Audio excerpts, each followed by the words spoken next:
Hey everyone, Eric Watson here, freelance writer, player of games, writer of boards, recorder of videos, and a tabletop role-playing aficionado. Welcome to another Roll20 review, my written and video view series. Take a look at the marketplace section of online role-playing website, roll20.net. For this video, I'll be reviewing the D&D 5e layer book, Tome of Beasts 2 Lairs, designed by Kobold Press for Roll20. A review copy has been provided for the purposes of this review. If you enjoy these videos, consider supporting me via patreon.com/roguewatson. So Tome of Beasts 2 was the sequel to Tome of Beasts, which is Kobold Press's gigantic monster manual with a whole bunch of, I don't know what a whole bunch is, maybe 100 or more cool monsters for D&D 5e. And with Tome of Beasts 1, there was a separate Book of Lairs, which has been integrated into Roll20 now. And now Tome of Beasts 2, same thing, has a layer book that you can purchase separately via Roll20, and it provides 14 of these layers, which would specifically define layers as being a single map, a dungeon for the most part, usually around 10 rooms, and we get full color maps, dynamic lighting, we get the tokens, and everything that you need for to run this dungeon is included. So all of the monster stat blocks, the tokens, the character sheets, any information, everything is already here. So what you get with the total purchase, which I believe is $19.99 on Roll20, is these 14 single map adventures. And unfortunately, right now, you can only get them, as far as I'm aware, as a module. They're not available as add-ons, which feels like a huge oversight because there are other Kobold Press, like Book of Lairs 1 and Prepared and all those, that you can get as add-ons. When you purchase them, you can add them on individually to an existing campaign. That's kind of the whole point behind these products, is that you want to drop in a dungeon. You know, your players are in a certain situation or they've got some between time, whatever. You just want to insert this kind of one-off dungeon quest, which has a single location and just features a fun little, series of monster battles or something. Unless I've really missed something, from what I can tell, you can only create this one as a module, which means you create it like we're looking at now, where we've got a full 14, all of them in there and nothing else. So hopefully that gets rectified in the future, because I can't imagine this is the way most people want to experience this content. I think you want to do it through an add-on. So right now you can get all 14 of them as part of the module. The layers range from 1st level up to 15th level, which is pretty nice. And it includes 62 monsters with matching tokens and NPC stat blocks, and that includes over 40, which are completely new to Tome of Beasts 2. So kind of the point behind Tome of Beasts, the layers, specifically, that was the case in the Book of Lairs and this Tome of Beasts 2 Lairs, is to show off these new monsters. So the monsters that were part of the Tome of Beasts 2, which again is a lot, I don't know the exact number, but it's a lot. Instead, each one of these layers, usually the one boss monster is obviously a new creature, so it's something not in the 5e monster manual, or, Morning Kinds of Brawls, it's something from Tome of Beasts 2. And then they might include like 1 or 2 or even 3 other monsters as minions that'll also be unique monsters in there, and all of that is included in here, which means you do not need Tome of Beasts 2 to run this. You can see here on the side all of these creatures, everybody that is found or mentioned, including the ones that are part of the just the generic standard license, with like Giant Wasp. You can tell the ones that don't have art, Azer, just jumping through here, Salamander, Rug of Smothering. Those are ones that you would find in the monster manual that anybody can use without the actual artwork associated with it, without the right tokens. Although if you do have that in the compendium, you can of course go to your compendium and just drag it and drop that as you need them. But all of that is included, so you do not need Tome of Beasts 2 to run this, which I think is a huge plus. And then also you get two new magic items. So most of the magic items are just from the Dungeon Master's Guide.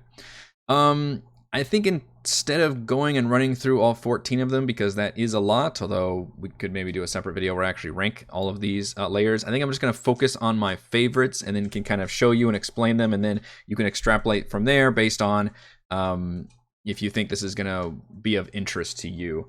So the first one we're going to look at is from level 3, called the Twisted Wreath. And this is kind of a classic corrupted forest or grove, and in this case the corruption was a group of evil clerics showed up to this nice dryad grove and activated this evil obelisk that then corrupted and transformed this dryad into a fiendish version, which is this stat block here called a Tree Skinner. And this is an example of how it's by the way, I'm using the new Roll20 dark mode. We can shut that off if you're not used to it, and that's what it looks like right here. The Tree Skinner is a new creature from Tome of Beasts 2, and in this case, it is basically the boss of this dungeon. But the reason I like this one, the map is really cool. Because, and you can see if I actually click on it, so we've got this book intro which provides basically an introductory paragraph for all of the adventures, as well as a brief, mentioning the fact of what level it's for. It's very nice to have and allows you to skim through them. But then also they're all separated here. So some, encounter layer books might have like entire subheadings and multiple chapters and handouts and everything. That's not the case here. This is literally, something that can fit on a couple pages, or in Roll20's case, it's literally just one entry. So you just click on this and there's a handout version of the map, which you can click and enlarge, as well as this is obviously appears on the map itself. And then you scroll down and all the information is here. The adventure background.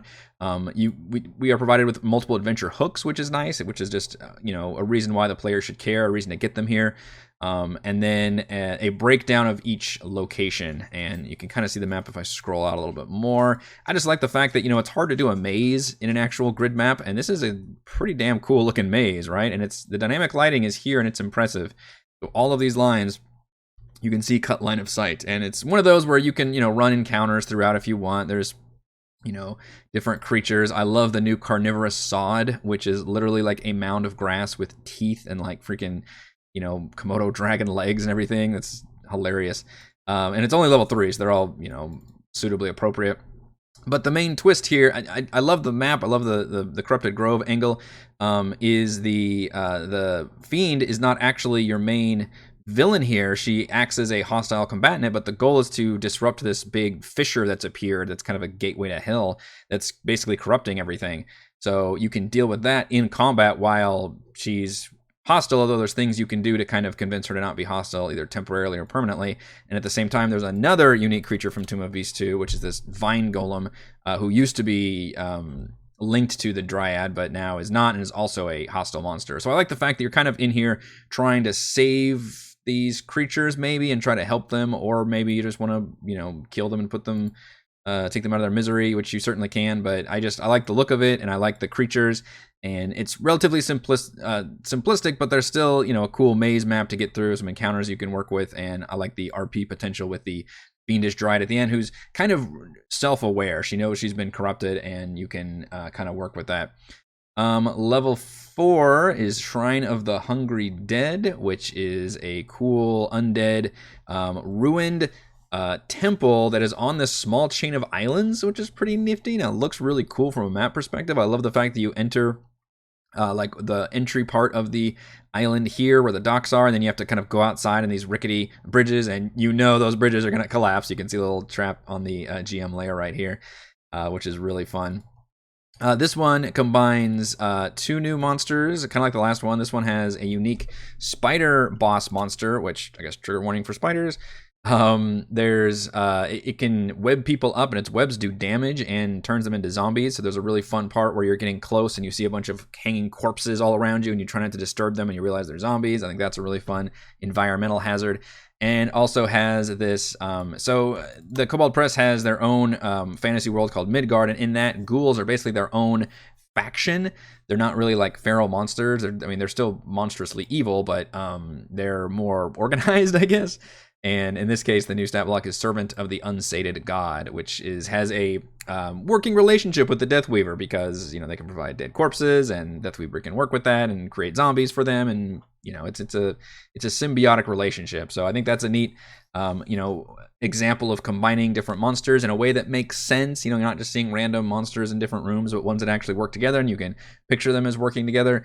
They're not like going out to drinks or anything, but still, that you can, I think it all works well with the theme, and I really like the idea of the small island thing. Works pretty well too. Moving on to level 5. This one is extremely linear, but you'll see why in a second. This is the Caverns of the Crystalline Monolith. Again, a really cool looking map. I really like the map art here. In fact, credit to John Pintar for the cartography. It looks amazing. It looks great on Roll20. All of the maps 5-foot square grids, which is incredible.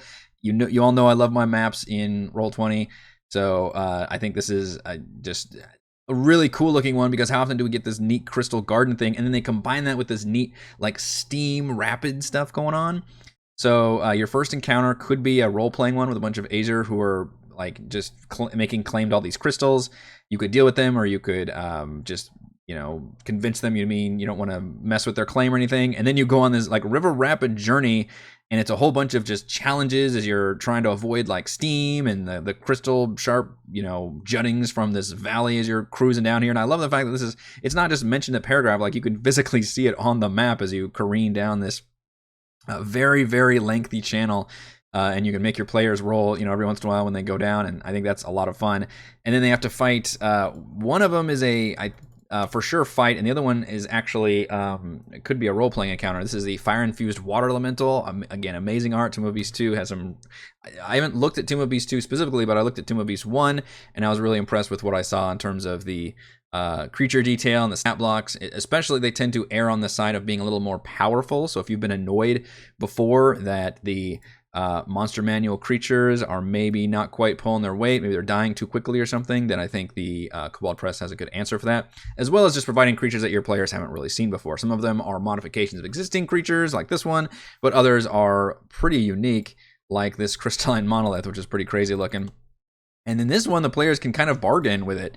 They can, maybe it can become a quest giver, or it can tell them to, hey, go deal with those Azer trying to steal from me, or, do some quest for me, or maybe it wants to trade for information. You can use this as it's an intelligent creature. In fact, it's very intelligent, 19 intelligence, 17 wisdom, or you can just battle it if you want to. You made it this far, and maybe it's got some loot that you want. So I appreciate there's a bit of a twist at the end, and you're basically, there's not a huge compelling adventure hook here. You're just trying to figure out, hey, are these crystals something we can grab and make off with? But I like the River Rapids thing. I think it's really unique and cool, and the whole Crystal Garden thing is a really neat setup. So the maps are definitely helping sell me on these. But I do think there's legitimately cool creatures and some neat ideas. Speaking of neat ideas, this might be my overall favorite one because it's really cool looking. We might zoom in a little bit for this one. This one is straight horror. This is urban horror.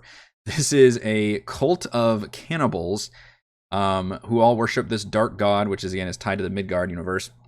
That's all about eating. In fact, the same one that the ghouls worship, the unsated god. And they kidnap people and torture them and then eat them. And unfortunately for them, somebody that they did that to turned into this horrifying undead creature and began attacking the cannibals. And their god ended up thinking this was just delightful and ended up turning everybody into undead. So, to process this, evil living cannibal cult gets turned into evil undead. I guess they're no longer cannibals at that point. Cult. Anyway, it's dark, it's messed up, it's really cool, and it has a great twist at the end because the adventure hook you're given is to go rescue this merchant's wife, who he thinks, I think she's involved in this. I think she got captured by these guys or something happened. And of course, you realize that she's the head honcho. She's had this secret double life as this creepy, kid cannibal cultist, and she is, of course, the one of the big boss fights at the end, which I think is a great freaking twist. It's just a really cool looking map. There's like a body, it's splayed open with its gut sitting on the table. There's blood trails going into the stairs. There's these and something I've been glossing over, by the way, is all of these rooms have really great descriptive text, which I love. I'm going to actually read the one for the entrance hall to the house of the worm god. Faded tapestries adorn the walls of this chamber, and dust trails from the ceiling in long rivulets. A broad flight of stairs and numerous doors exit the room. A moth-eaten maroon runner covers the stairs, and decorative iron handles adorn the wooden doors. The house creaks eerily. Oh, that's great. That's great. And there's so many really fun ones where it just talks about how there's, flies buzzing over corpses, or you hear the moans and feet shuffling around or something. Like, horror obviously does this probably the best than most themes, but I love the fact that even though these are all fairly small, mini dungeon rooms. I don't think any of them are more than 10, although the maps themselves can be pretty big. In fact, if you notice this one, because it's got a whole 3 levels to it, let's see, what is the actual size? I can tell you. The size is 33 by 48. That's pretty solid. So these aren't the biggest dungeons room-wise, but they're actually pretty big physically. So there's a lot of maneuverability for your players around, which I was pretty impressed by that. In other words, you can't fit these on a single Roll20 basic screen, which is kind of cool. And this one gets really cool because you end up, exploring the basement, and it just gets nastier and nastier. You meet the torture chamber, you meet the head, which I think is another servant of the undead god, but then you meet the original ghost that was transformed. They've got a really cool pit where they feed all their remains to, which are these black puddings down in there. And of course, there's a chest right there, so you're, getting your players to get over there and get attacked by these oozes. It's just wonderful. I fucking love this one. If my players were anywhere near a city and I just wanted to run a horror like dungeon or a freaking horror quest, this one is awesome. So really huge thumbs up to House the Worm God. Just absolutely incredible. And again, all of these dungeons have that cool room text where every single one has that flavor text that you read aloud, which is pretty impressive for, again, otherwise relatively small room. Actually, I lied. This one has 13 rooms. This might actually be one of the larger ones. All right. We're going to jump on to level, where are we at? 13, Fire and Fury. This one takes place in a volcano, an active volcano, and has a cool hook where, in fact, this one has a top down here where you can see the, I think it's to scale in Roll20. We can draw that. Yeah, so you can see there's the whole thing is like 100 feet. And then you're supposed to get to the top of the volcano. You look down, you see the caldera, and then there's a tunnel leading in, and you're basically exploring the tunnels of this volcano. Now, you're constantly like worried about extreme heat. You can take exhaustion levels. This is a level 13 dungeon, so you've got to really, challenge your players at this point. And I think it does that pretty well. But I like the adventure hook where essentially this small town is being terrorized by like what they think is just a god who's asking them to sacrifice people for its, whatever reasons. And the players have to basically go into the god's lair and delve into this volcanic tunnel to try to determine what's going on. Now, unfortunately, we get an example of a bunch of creatures which are not part of Tome of Beasts that can't use the art. This is a complaint of mine for a lot of, unfortunately, third-party products that they can't get away with using the art. It's a bummer. I wish they could have done something like, hey, take the new one, which is the Salamander Matriarch, and maybe tint it a different color or something to where we could use something other than this. Now, it's not a big deal for somebody like me because I can go in here and just search, if I can spell it correctly, a Salamander. There it is. And I can take it and drop it in there because I've already got the monster manual, for example. It should appear in a second. That might take a moment. There we go. Okay. So, that's what you look like if you've actually got it. And I just did it in, I don't know why I did the default one there. I did it in seconds, but if you don't have the monster manual, then you're left kind of having to make your own token or come up with some other method. As I mentioned, you could probably take this and, tint it a different color, and maybe you get away with like, hey, that's a, different kind of matriarch or something. So that's a bummer, but it's honestly a fairly minor complaint on this one, whereas other ones it's a bigger complaint because this one mostly uses new monsters or gets away with using creatures that they do, even if it's something that like a scout stat block or a skeleton, you can see that they do have art. So like 90% of these tokens do have art with them. In fact, I literally did the math. I think there were like 5 or 6 that didn't, which comes out to 10%. So this one is unfortunate because it happens to use a bunch that don't have art, but honestly, it's not a complaint of mine, whereas it usually is, because I think for the most part, they get away with using a lot of art so that you don't usually get a lot of the text on token thing, which I think is horrible and never a good thing to do, but I know why companies need to do it.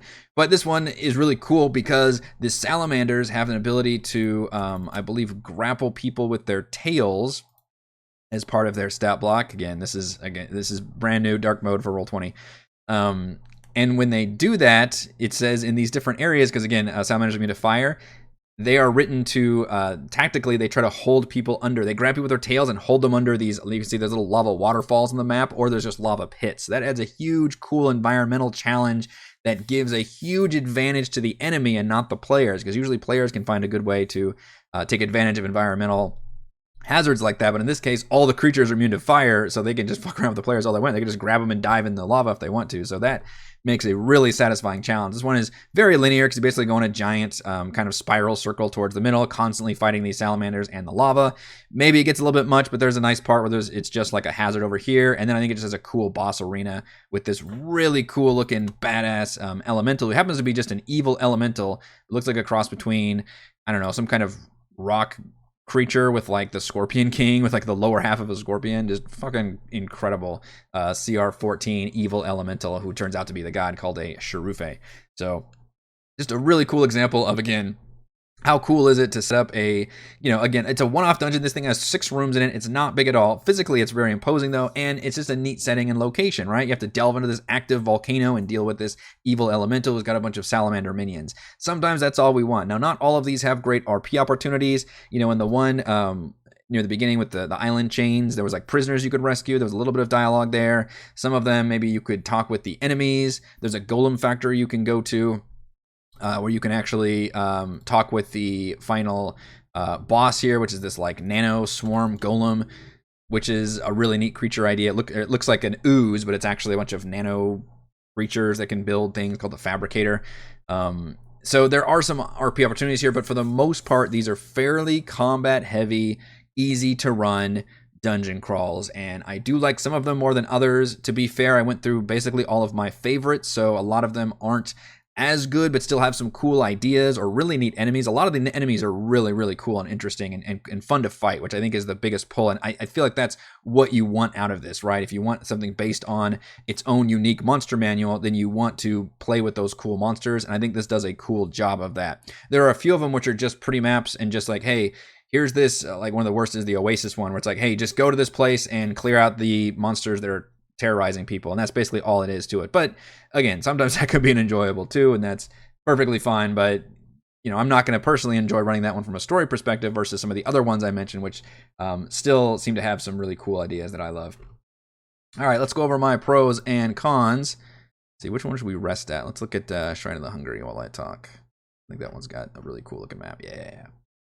Pro, 14 layers, ranging from levels 1 to 15, featuring a wide variety of locations and themes. I mentioned there was urban horror, there's these coastal adventures, there's ones on a temple in the mountaintop. There's a cool one where you're diving into these tunnels beneath a giant layer, these really creepy elongated giants that can contort themselves and squeeze into different tunnels and things, which is cool. There's a fairy tower that's like partially floating and half destroyed.